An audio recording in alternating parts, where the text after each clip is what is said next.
नवंबर से आम आदमी पार्टी के राज्यसभा सांसद श्री संजय सिंह जी के नेतृत्व में एक पदयात्रा का प्रारंभ हो रहा है। इसका शीर्षक है रोजगार दो, सामाजिक न्याय दो पदयात्रा। ये पदयात्रा 12 नवंबर को अयोध्या से प्रारंभ होगी और सुल्तानपुर प्रतापगढ़ के रास्ते 24 नवंबर को प्रयागराज पहुंचेगी, जहां उसका समापन होगा।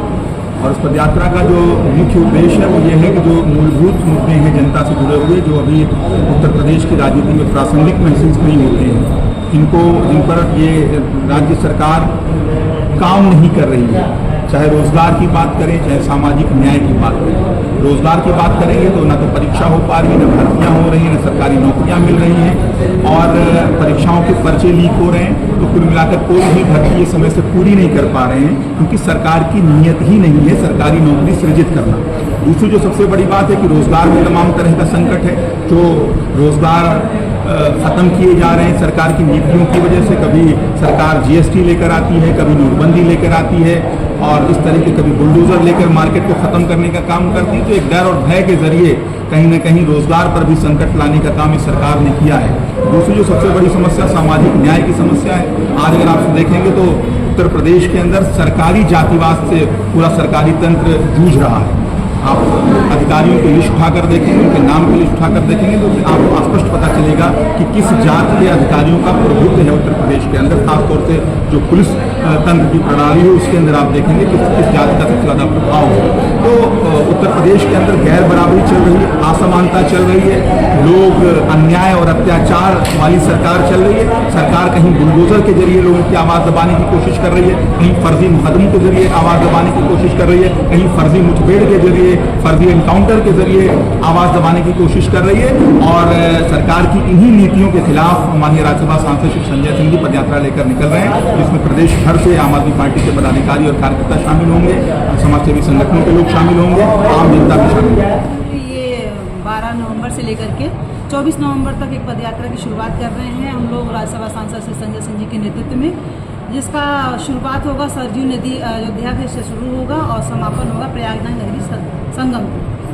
और सामाजिक न्याय पदयात्रा क्या है, क्यों ये आप लोगों को करना? जिस तरह से आप देख सकते हैं कि पूरे प्रदेश में या देश भर में हर वर्ग को प्रताड़ित किया जा रहा है, हर वर्ग परेशान है। भारतीय जनता पार्टी की जो कुनीतियाँ हैं उससे पूरा प्रदेश परेशान है, पूरा देश परेशान है। अभी देखिए हाल में ही सिद्धार्थनगर डिस्ट्रिक्ट में राघवेंद्र प्रताप सिंह का ऐसा गंदा छिछोरा बयान आया है कि वो ये हिंदू युवाओं को बरगला रहे हैं, अपराधी बना रहे हैं और एक धनकर ग्राम में सभा करके ये कहते हैं कि वो अगर आपके एक लड़की को लेके जाते हैं तो आप मुसलमानों की लड़कियों को 10 लड़कियों को लेके आइए।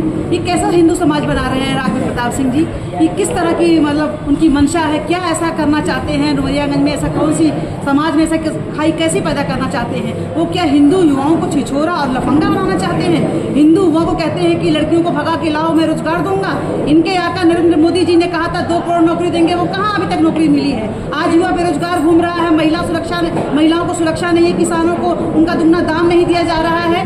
तो इस तरह की ये छिछोरी हरकत कर रहे हैं, इनकी इतनी गंदी मानसिकता है राघवेंद्र प्रताप सिंह जी की, और आए दिन उल जुलूल बयान देते हैं ये। तो मैं उनको चेतावनी देती हूँ कि महिलाओं का सम्मान करना सीखिए, नारी जाति का सम्मान करना सीखिए। इस तरह से हिंदू राष्ट्र नहीं बन सकता, हिंदू युवाओं का भविष्य नहीं बन सकता है, और बल्कि हिंदू युवाओं का जो भविष्य वो गर्त भी जाएगा, उनका परिवार तहस नहीं हो सकता। तो उसको बयान किस नजरिए से आप पार्टी? देखिए ये घटिया बयानबाजी है उनका कि मतलब पूरा इसमें हिंदुस्तान, एक तरफ देखा जाए पूरा भारत इस तरफ कि मतलब राघवेंद्र प्रताप सिंह जी एक तरफ भारतीय जनता पार्टी हिंदू राह पलापती है कि हिंदू राष्ट्र बनाएंगे, हिंदू राष्ट्र बनाएंगे, दूसरी तरफ हिंदू युवाओं को गर्त में ढकेल रहे हैं, अपराधी बना रहे हैं, छिछोरा बना रहे हैं, लफंगा बना रहे हैं, और उनको सलाह दिया जा रहा है हिंदू युवाओं को कि आप मुसलमान लड़कियों को भगा करके लेके आओ। ये कहाँ की मंशा है? ये कैसी मंशा है? इसका मतलब है कि योगी आदित्यनाथ के रिपोर्ट पर इनको विश्वास नहीं है, नरेंद्र मोदी जी के रिपोर्ट पर इनको विश्वास नहीं है, राघवेंद्र प्रताप जी को अपने काम पे भरोसा नहीं है। वो सिद्धार्थनगर में विकास का कार्य न करते हुए जब 2017 में विधायक बने थे, आज तक हिंदू युवाओं के लिए उन्होंने क्या है? हिंदू गांव के लिए क्या किया, हिंदू युवाओं के लिए क्या किया, हिंदू परिवारों के लिए क्या किया? तो सिर्फ और सिर्फ हिंदू युवाओं को वो उनका भविष्य खराब कर रहे हैं, उन्हें अपराधी बनाने का काम कर रहे हैं।